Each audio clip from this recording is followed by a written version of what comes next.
Magandang araw mga kaibigan. Bigyan natin ng reaction opinion itong post ng Eat Abroad. At bakit nga ba? Hi, tabalo kaya? Why BBM stands out? Sikat na sikat daw si BBM sa UN General Assembly. Nandun siya ngayon. Why BBM stands out? Because of that, BBM's presence is actually unusual. He personally attended the opening and delivered remarks at the UN session and held meetings with UN officials. In short, very few presidents or prime ministers came. Most countries sent ministers. O di, sikat siya dahil siya lang presidente. That's why BBM was one of the few sitting presidents physically present in New York for this event. Kinounter-check ko, sinerch ko kay Google. Sabi ko, how many heads of state attended the UN General Assembly March 9 to 10?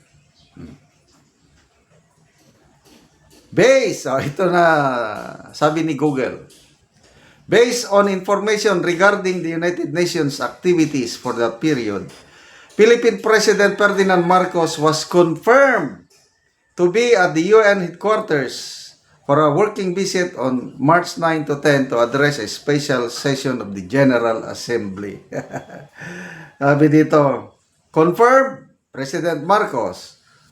Other world leaders may have attended, but the provided result only specifically highlight the press. Talagang kakaunti ang nag-attend. Siya lang. O I don't know kung ilan pa. Hintayin natin na malala ko nung 2022, bagong upo niya, nag-attend din siya. Tapos yung speech niya, broadcasted, live pa nga ata nun eh. At pumapalakpak pa tayo noon. Wow, galing! That's our president!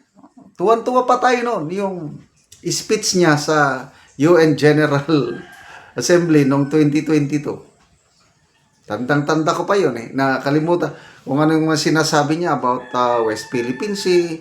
We will not surrender. Not an square inch of territory. Ang kanya talagang tapang. Wow, ito. The best president. Maya-maya, wala na. Ngayon, tignan natin. Ipapalabas ba nila, lalo ng Malacanang, PTV4? Kasi makikita natin, ilan ang attendees. Baka kakaunti ang nag-attend. The best president talaga tayo, ang sipag, ano? Pero yun mo, nagkakagera na. Tumataas na ang presyo ng mga kaya pa niyang magbiyahe. Well, in fairness sa kanya, napaka maganda naman ang purpose niya. Pagbigyan natin. Sabi niya, mag-i-speech daw siya doon para patigilan ng gera. Kung mapatigil nga niya, di, pasalamatan natin siya. Huwag kayong masyadong OA. Sinabihan ako kapon ng mga anak ko, di, magkasap ka na, magpapultang ka na. Lumabas ako. Nako, ang daming pila. Yung murang gasolinahan, ang haba ng pila. Napilitan ako nagpunta, medyo mataas na yung kakaunti ang pumipila. Ayun, maagang nag-increase. Ngayon daw, baka abot ng, I don't know baka 20 pesos per liter ang increase ng crudo ngayon. So, ang daming mga gasoline station na wala pa yung naitakdang panahon, nag-increase na sila. Kaya ang daming nagre-reklamo. Ayun, nagkakaproblema na tayo dito. Ang mga OFWs natin, natatakot na. Ating presidente, wow, galing. The best talaga, presidente. Relax lang kayo, magtago kayo kung saan ang safe. Ang daming mga napapanood ko na stress reliever na lang. Nagtatago sila sa ilalim ng lamesa tapos kumakain ng popcorn. Safety kami dito. Yan ang advice ng presidente. Tago kayo. Dahil ako ang bahala. Patitigilin ko ang giyera. Punta ako sa United Nations General Assembly. I will speak to them. This is President Marcos, the best president of the Philippines. Patigilin niyo ang giyera. Wow. Pag uwi niya, bukas ang uwi niya. Tingnan natin. Kung tumigil ang giyera, please lang, pasalamatan natin ang ating Pangulo sa kanyang heroic na ginawa. Nagsakripisyo siya bumiyahe para lang patigilan ang giyera. Wow naman. Paano kung hindi niya mapatigil ang giyera? Anong gagawin natin? So sige, bigyan natin ng tsansa hanggang bukas. O makalaw. O kahit 1 week. Sana babalik na yung dating presyo ng langis. At grabe ang sikat talaga ng ating presidente. One of the few. Si Doc Loren Badoy, sabi niya, Dear President PBBM, I just want you to know that my brother and my uncle are working as doctors at Johns Hopkins. Isang sikat na hospital ito ata sa New York. Kasi may mga speculation na baka ang other purpose aside sa mag-speech sa UN, speculation lang ito, yung hospital visit.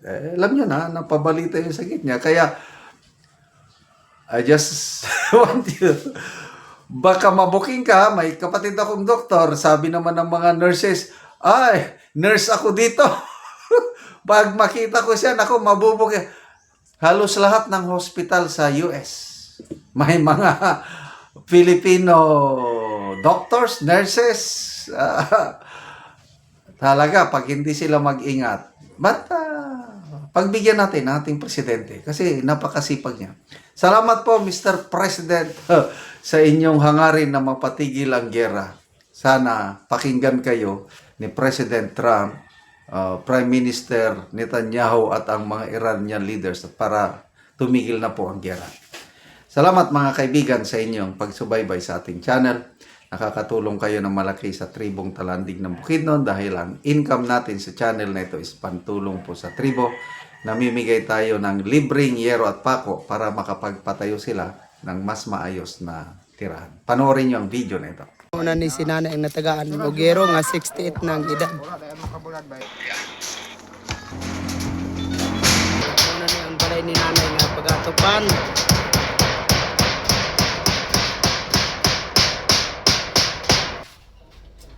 So, muna ni ang mga anak ni nanay nga nitabang siya kay si nanay usa naman siya kabalo.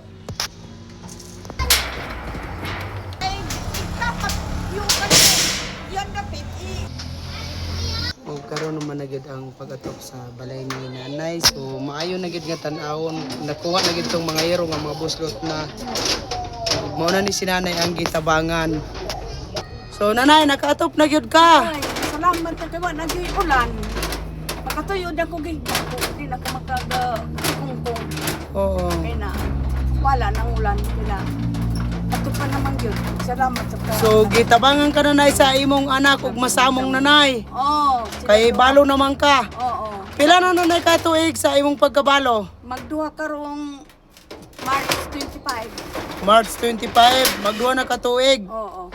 So, ang imong panginabuhian nanay, so unsa man asa ka magkuha? Paningkamutan lang na ako kung naay akong kuanan nga ihatag sa akong mga anak. Magkasaligra ko sa akong mga anak. Gasaligra ka sa imong mga anak. Oo, batag. Tungod man ko sa akong sakit nga blood. Tungod sa imong sakit nga high blood. Oo, dili ko pakabuwad kayo init. Oo. So, maayo na gid nanay, dili na makatulog na ka og tarong. Na, makatuyod na ko di na magtikungkong. Oo. Salamat sa Ginoo. Ug ang nagtabang sa sinugsad ako, paing salamat na ako nga naagyaw pinagkaluwas sa ako. Nawala gyapon ko sa ulan. Mm. Ano man ka matulog ko ani nga tikungkong alam ang goon. ani tulog ko. Dagang gid kaayong salamat ang nagkuan sa sin. Oo. So, Iya kong gitabangan. Oo, Oo. salamat kayo, nanay.